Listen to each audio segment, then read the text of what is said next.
Good morning, everyone, and welcome to this online service of Quimper Unitarian Universalist Fellowship, a loving, spirited, and ever more inclusive community. Whoever you are, wherever you live, whomever you love, whatever your faith traditions, you are welcome here. My name is Joseph Bednarek, and I have been a member of Quimper Unitarian Universalist Fellowship since the late 1990s. And I'd like to begin this service by acknowledging that the water, the land, and the shorelines here in Port Townsend are the traditional territory of the S'Klallam and Chemakum people. We honor and acknowledge our indigenous members and neighbors, and we vow to help restore and sustain their homelands. In a moment, we will be lighting our chalice. But first, let us settle our minds, let us prepare our hearts for this hour together with the ringing of the chime.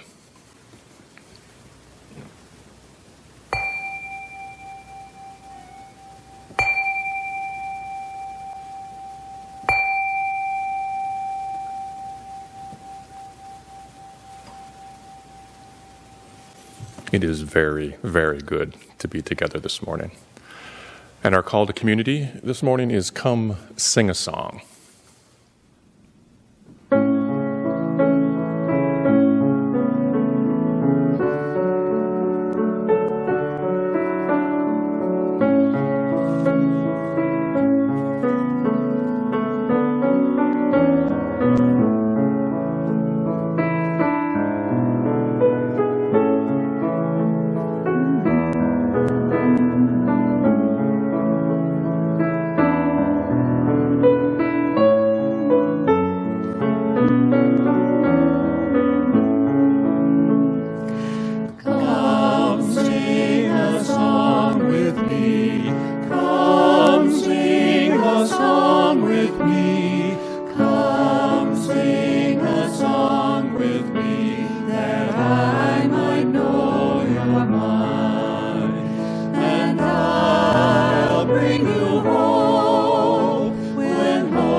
Thank you, Sarah. Thank you, Doug, Jess, and Al. It is now time for our chalice lighting ritual. Please join me and our worship associate, Walter Parsons. We are both unmasked and vaccinated, as we bring to our attention these chalice lighting words from Isolde Kurtz. Time isn't measured by length, but by depth.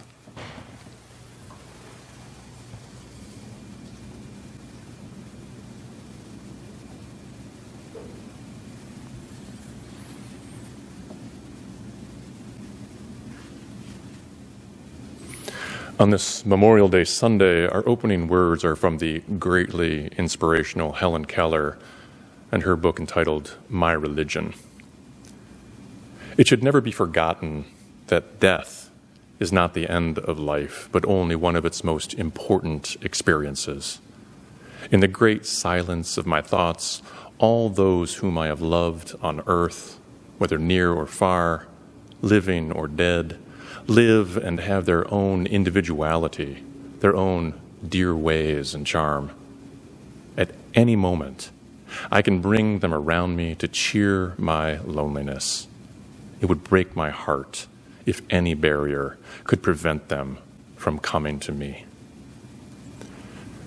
Keller's words remind us that death is one of life's most important experiences, and that death is not the end of life. Death is not the end of life, in part because our loved ones live within us, especially as we tend to the memories of their own dear ways and charm. On this Memorial Day Sunday, with our chalice bright inside our sanctuary, we honor the following members and friends of the Quimper Unitarian Universalist Fellowship who have died in the past year. Alexandra Feet, Ruth Merriman, Sonic Brink, Jean Geet, Lynn Lubert. Each of these beautiful people helped co-create Quimper Unitarian Universalist Fellowship through their engagement, through their attention, through their passions, and through their love. We shall miss their physical presence, the sound of their voice, the sound of their laughter.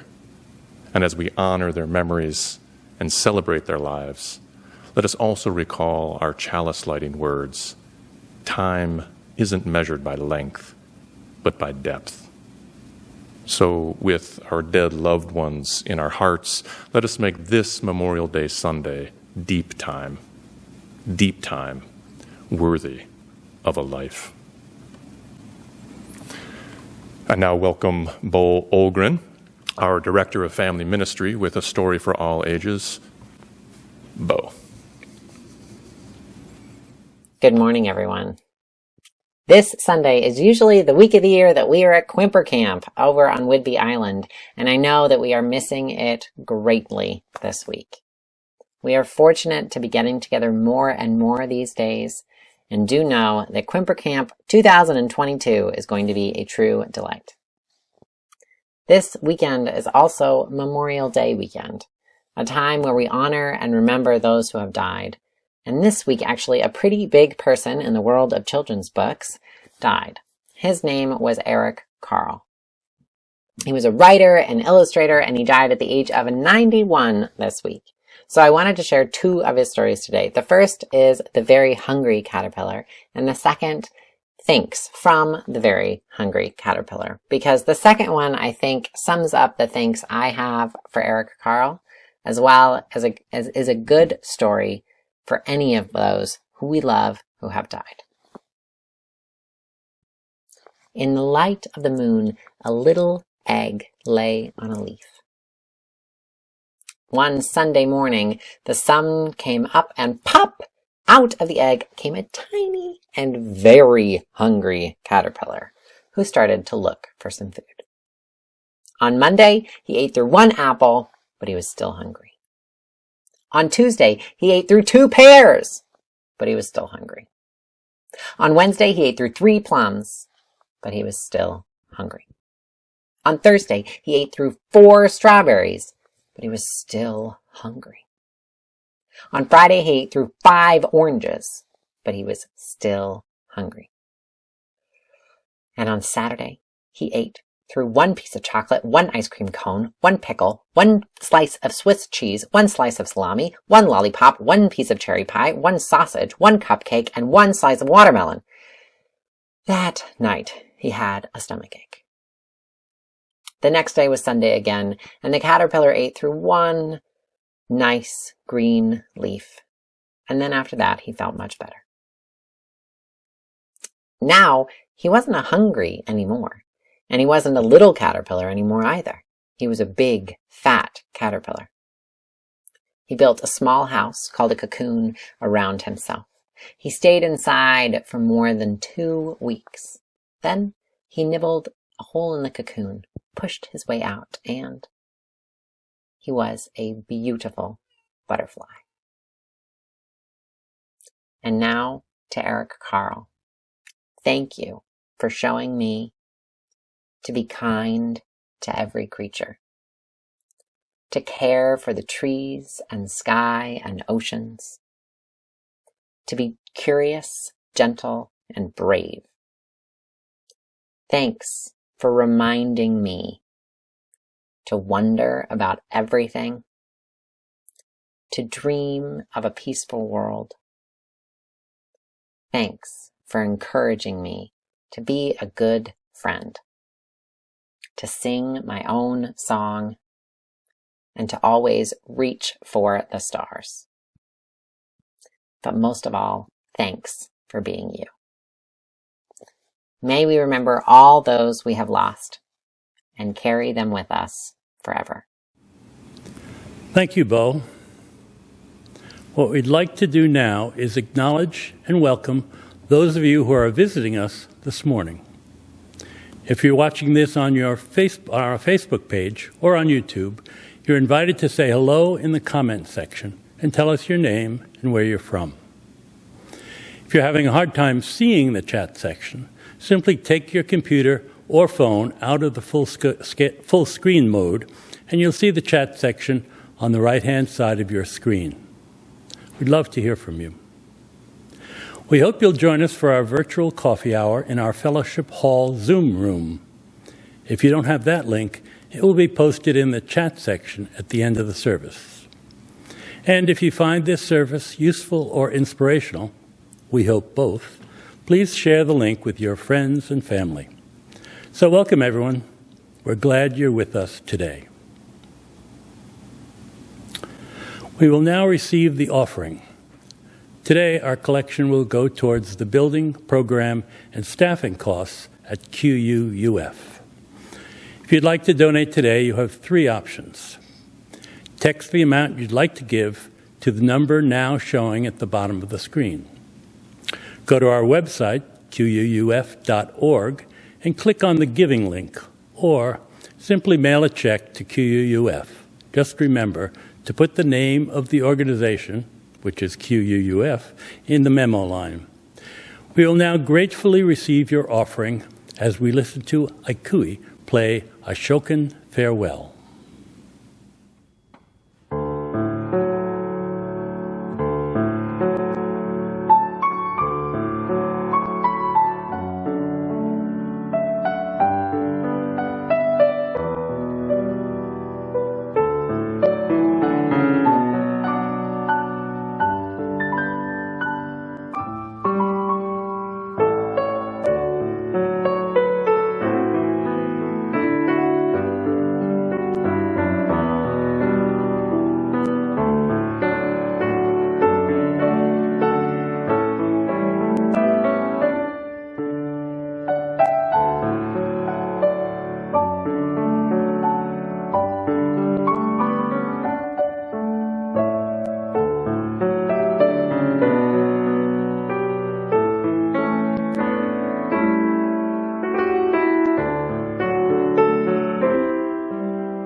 Thank you, Ikue. The QUUF annual congregational meeting will be held on June 13th at 1 p.m. All are welcome to attend, but only members may vote. All current members will receive voting log-on information closer to the meeting. Keep an eye on the weekly update and your emails for more information. We now share our joys and sorrows, recognizing that our personal joys and sorrows are only a fragment of the joys and the sorrows of the larger community of life. And thus we place this first stone, thinking in particular of all those people around the country who will be visiting graveyards and honoring their dead this weekend and on Monday, honoring their dead with flags and flowers, stones and seashells. And now within our congregation, we light this first candle of concern for Jennifer Brink, who fell while out walking and badly broke her ankle. She will be going to the Life Care Center for a few weeks before surgery.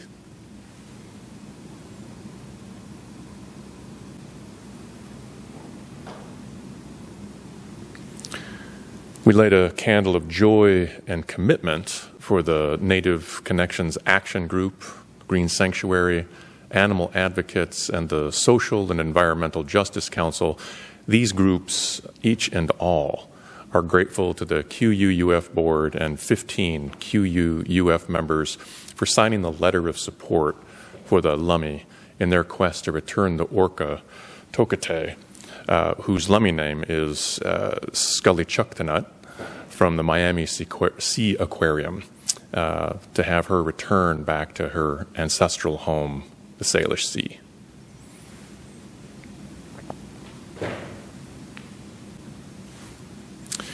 We have 2 birthdays to celebrate with candles. First, Dylan Rosen's birthday was Friday, May 21. As per Dylan's request, the family spent the day at the Olympic Game Farm. Happy birthday, Dylan.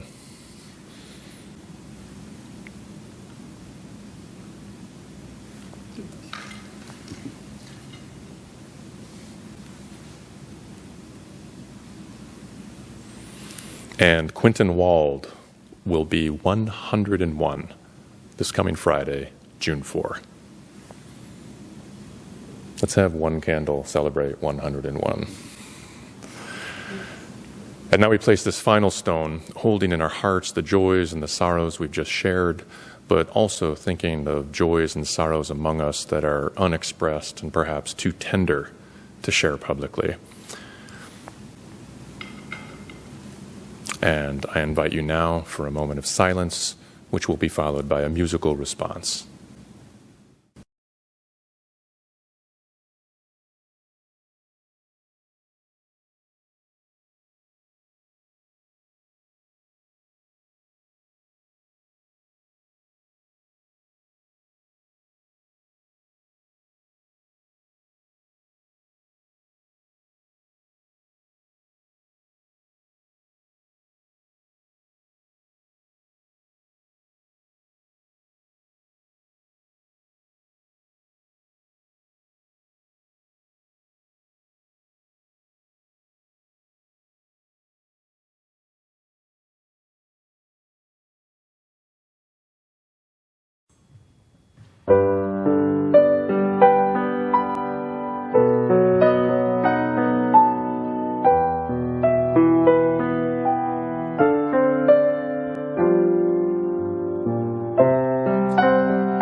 Thank you, Ikue. I always love listening to you play.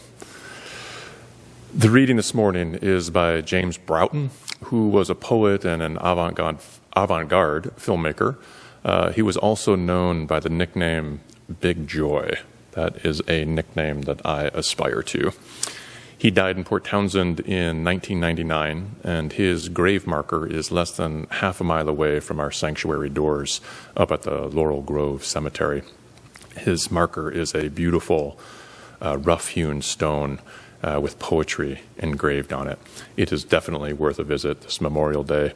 And I won't say where the exact location is, so you can just kind of wander around all the graves looking for it, but it is near a bush, sort of toward the back.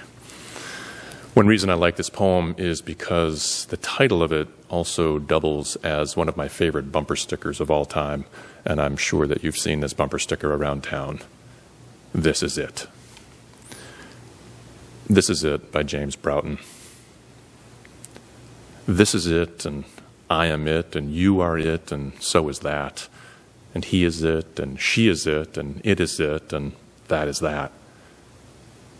Oh, it is this, and it is thus, and it is them, and it is us, and it is now, and here it is, and here we are. So this is it. Our special music today is Clair de Lune by Claude Debussy and played by Ikue.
On this Memorial Day Sunday, let us hold in our hearts an operative word, a critical verb: remember. Let us also remember our dead. Let's bow to their memories and do them the great honor of turning our faces to gaze at the living, our neighbors, our family, our friends, with another operative word and life-sustaining verb: love. On this Memorial Day Sunday, let's perform some nourishing magic and bring together two operative words, two very powerful verbs, to form a foundational sentence: remember love.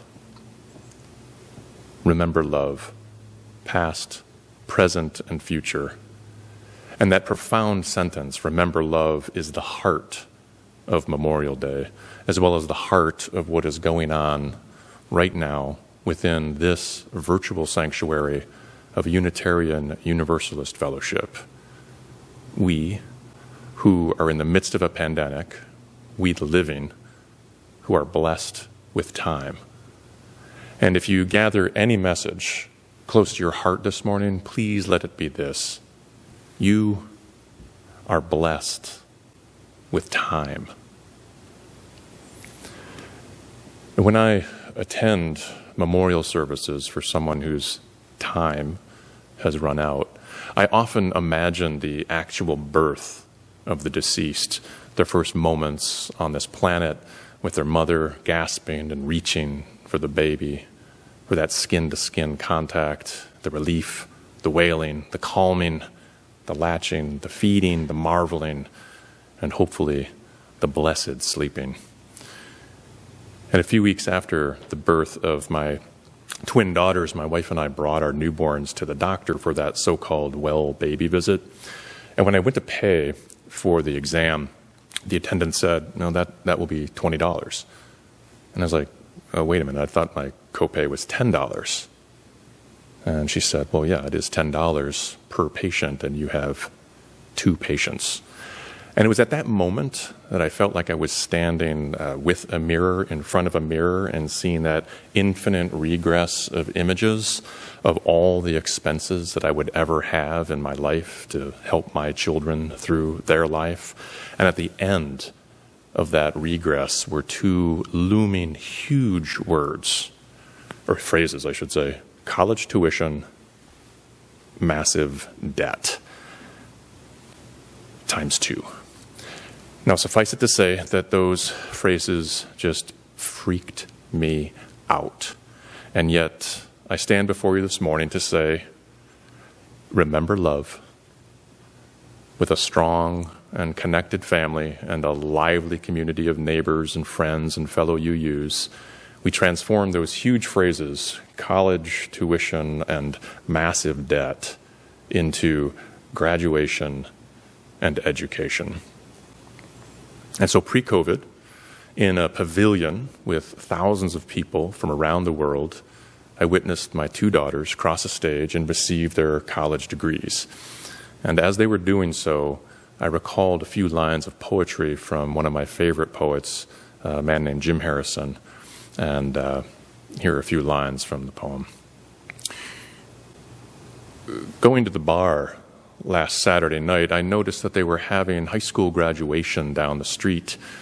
Caps and gowns, June and mayflies fresh from the channel fluttering in the warm, still air. After a few drinks, I felt jealous. I wanted someone to say, "Best of luck in your chosen field," or "The road of life is ahead of you." The road of life is ahead of you. Now, graduation and Memorial Day are notable points on a person's life. And because they fall basically in the same season, they feel simultaneously opposite and related. When we stand graveside on Memorial Day, we see the terminus of the road that was ahead of you. We realize with every molecule of our body that a particular journey has ended right here. And we witness or participate in a graduation. We celebrate the glory of accomplishment and the bright promise of that road that essentially disappears over the horizon called your bright future. Remember love. And so imagine this pre-COVID scene. 300 graduates all dressed in black robes and mortarboards, thousands of onlookers in folding chairs and on bleachers, the faculty in their academic regalia, and the president of the college approaches the lectern and with a warm welcome says, in the tradition of Quaker services, of the Quaker roots here at Haverford College, let us begin with a moment of silence. And thousands of people from around the world accepted the invitation to stop talking, to stop texting, to stop taking snapshots, to stop furtively looking at CNN or Fox News, and do something that the modern world does not gracefully sanction. A moment of silence. It was brilliant. I relished the silence within that pavilion. So let us do honor to our Quaker brothers and sisters and enter into our own moment of silence.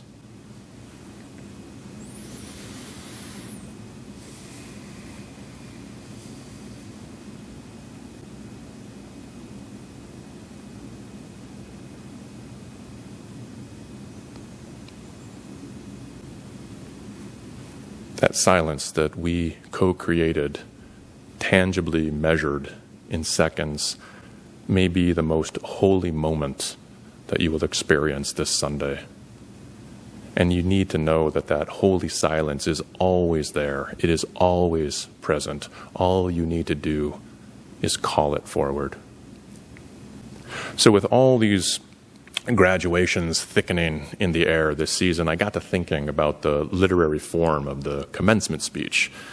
Because most every high school, college, university, trade school, chef's school, et cetera, in the world needs at least one commencement speaker each year. And apparently, these speakers look to the internet for help.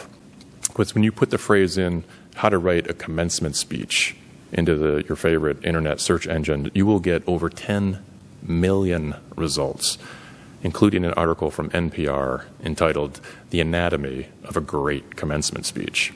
Now, that particular article thoughtfully provides over 300 links to very good commencement speeches, from funny to firebrand, from heart-swelling and inspirational.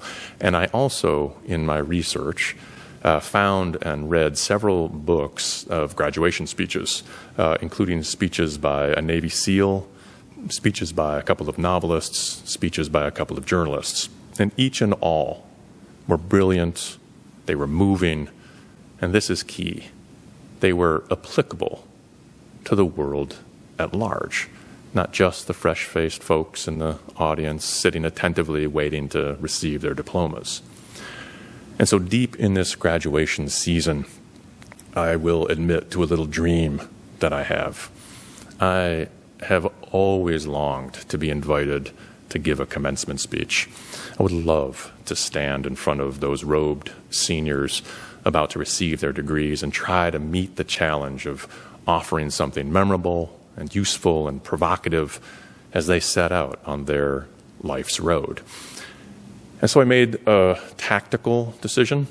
Since I am likely never going to receive that invitation to make a quote-unquote official commencement speech, I'm going to take this opportunity on this Memorial Day Sunday to deliver an unofficial one.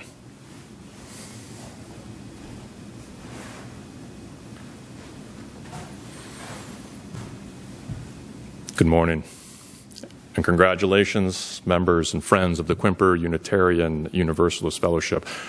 I want to thank you from the bottom of my heart for your invitation to speak here this morning.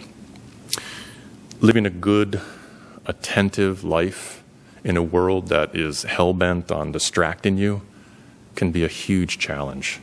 And through your hard work and your dedication, you made it here today.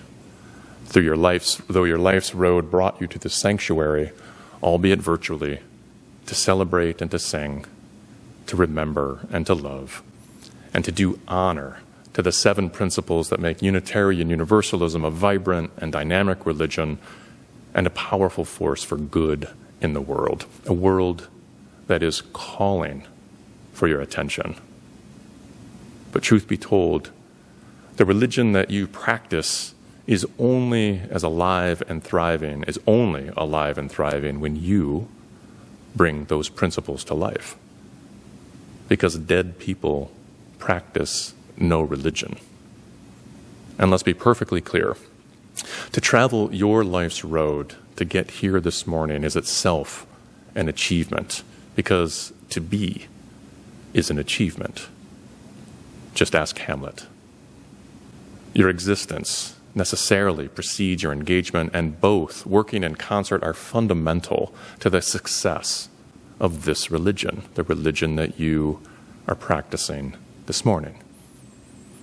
And let's be perfectly clear a second time. My guess is that while very few of us here this morning in this sanctuary, this virtual sanctuary, can bring the 7 principles of UU to mind and recite them by heart, we naturally practice those principles through our hearts and through our minds. They make sense, especially when we put them into action. And tomorrow, on Memorial Day, we will be viscerally reminded that our time on this beautiful spinning blue ball, our time here is finite, that our loved ones have died, our loved ones will die, just as we will someday die. And the greatest blessing of Memorial Day is to remind us that we are very much alive with our warm, beating hearts. We have agency in the world, and this world is yearning for our talents, for your talents, to be on display, to embody the values that this religion holds dear. And by God, or by not God, for our fellow atheists, to have some fun along the way. So to leverage the power of joy and play to become big joy, like James Broughton from our reading. To play and to sing, to dance, to laugh, to enjoy each other's company, and play and work as a team. To love, all the while changing and challenging the world to be better. And when I think of the power of joy and play, I think of a game that I played for many, many years, baseball, and I think of my many baseball coaches, especially my Little League coach, Mr. D'Angelo. Mr. D'Angelo, whose family will visit his grave tomorrow. They will place flowers, they will place a flag, and most likely they will place a pair of highly shined shoes. Because in the small town that I grew up in, Mr. D'Angelo ran the family shoe store by day, and during those long, beautiful summer nights, he coached my Little League team. He taught the team, the Lions Club, 2 of the most important lessons that young people can learn. Have fun and practice. Those are 2 key elements of successful baseball and of a successful life. They are, in fact, also keys to being a vibrant Unitarian Universalist. Fun and practice, fun and practice, fun and practice. If you can have fun and practice, then you are always going to want to practice, and by practicing, you will continuously be getting better while also having fun. This is what you call a win-win-win situation. Now, I also want to honor Mr. D'Angelo for helping change the world, because he, along with Mr. Schuver, they coached the Lions Club in 1974, which, if you know your Little League baseball history, or baseball history period, 1974 is a milestone year when girls nationally were finally allowed to play in Little League. So when Trudy Kakamas was the only girl in town who tried out for Little League, Mr. D'Angelo drafted her. And so I was on the Lions with the first girl to play Little League in Jamestown, New York. Trudy became a lion, and with her lion's heart, she enjoyed a great rookie season as the first and only girl in the league. Now, she of course attracted media attention, and she handled all the newspaper and television interviews with incredible grace. She was a fine infielder, and she had an uncanny field presence. And she also withstood a lot of male chauvinist ugliness during her first season, during her first trailblazing season. But Trudy never cracked. She kept playing the best ball that she could. And by the end of the season, she earned the respect of all the players in the league, every coach in the league, as a player, not as a girl player, but as a baseball player. Now, the bravery and the grit of 11-year-old Trudy Kakamas and all the Trudy Kakamases of the world help make our world a better and a more just place. Because this was in a little town on a small field where many boys and one girl played a game and helped advance the cause of women's rights.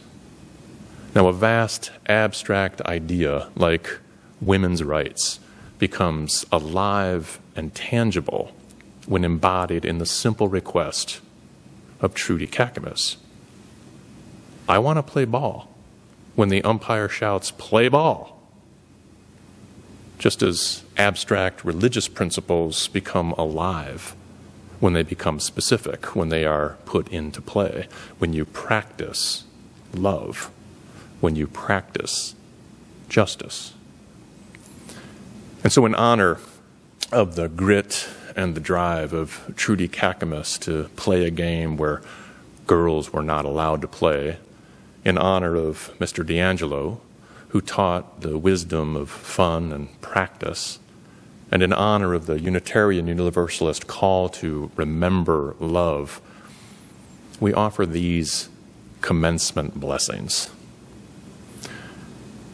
Dear spirit of the game, one of the most beautiful objects in the world is the baseball. Held together with 108 red stitches, which happens to be the same number of beads in a Buddhist prayer bracelet, a baseball contains within its tight winding of thread pure potential. The only way a baseball can become more beautiful is by putting it in motion, by playing catch with a friend, by hitting fly balls or grounders during practice, turning a double play, laying down a perfect squeeze bunt to score a run.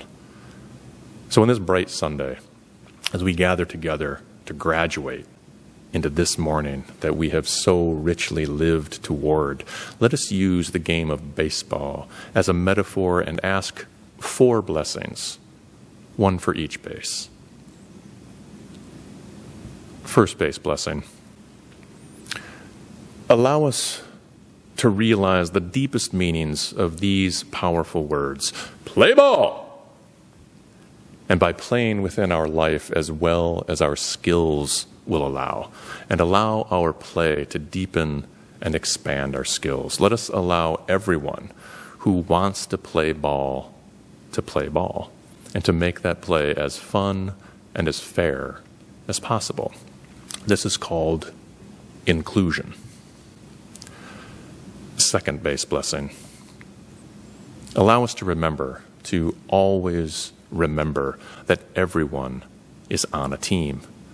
And with 8 other teammates on the playing field and probably a few others on the bench who are waiting to take their turn.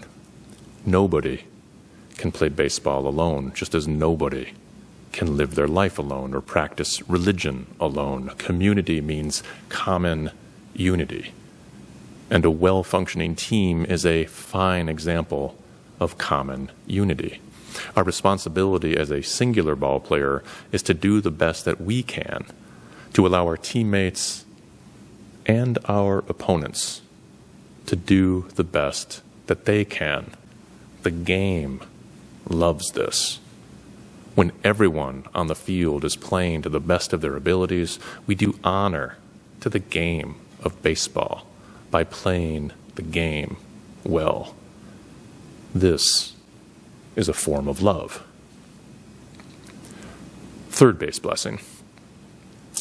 After the game, shake hands with your worthy opponent and say, "Good game," and mean it. By doing so, you are being a good sport. You are building a strong community where human beings play games and know that sometimes teams win, sometimes teams lose, and always, when teams play together, there is the opportunity to play well together. This is called healthy community. And finally, home base blessing. If you are like everyone who has ever played the game, then you will, on occasion, drop a routine fly ball. You will boot an easy grounder. You will strike out looking in the ninth, and your team will lose. The beautiful game of baseball guarantees that this will happen to each and every player. Mistakes and errors are inevitable, and everyone is equal in this regard. When mistakes and errors do happen, please take heart. The game of baseball is telling you that nobody is perfect. When mistakes and errors happen to your teammates, be compassionate and graceful and keep playing.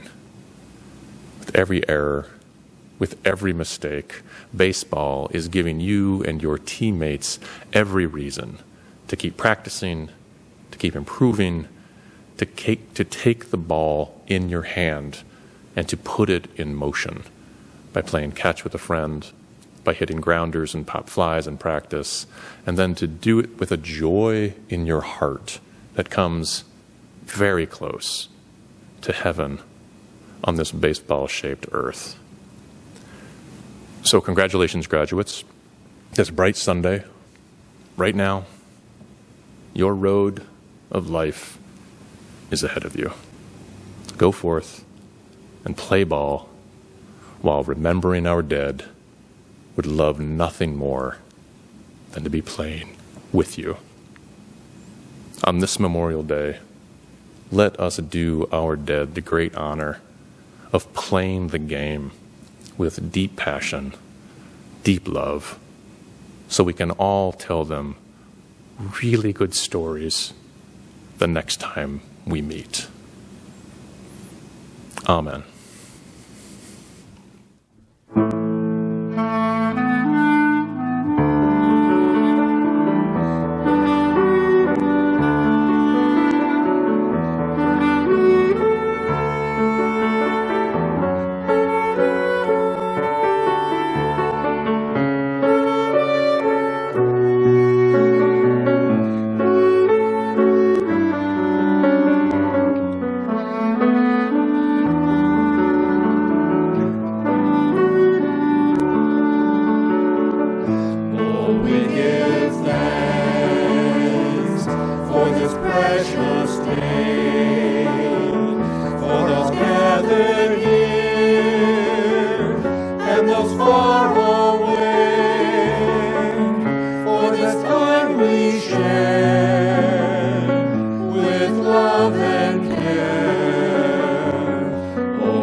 Please join us in the Chalice extinguishing words.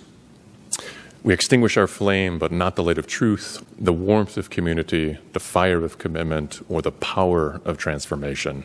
These we carry in our hearts until we're together again.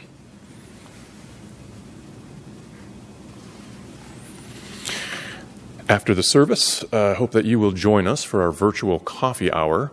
What you can expect is to be placed in a Zoom room with one of our coffee hour hosts who's going to facilitate a personal check-in as well as reflection questions about the service. Hope to see you there. But before we go, let's please turn our attention to the Postlude by Ikue, featuring some very familiar music and some very familiar faces. We'll see you at coffee hour.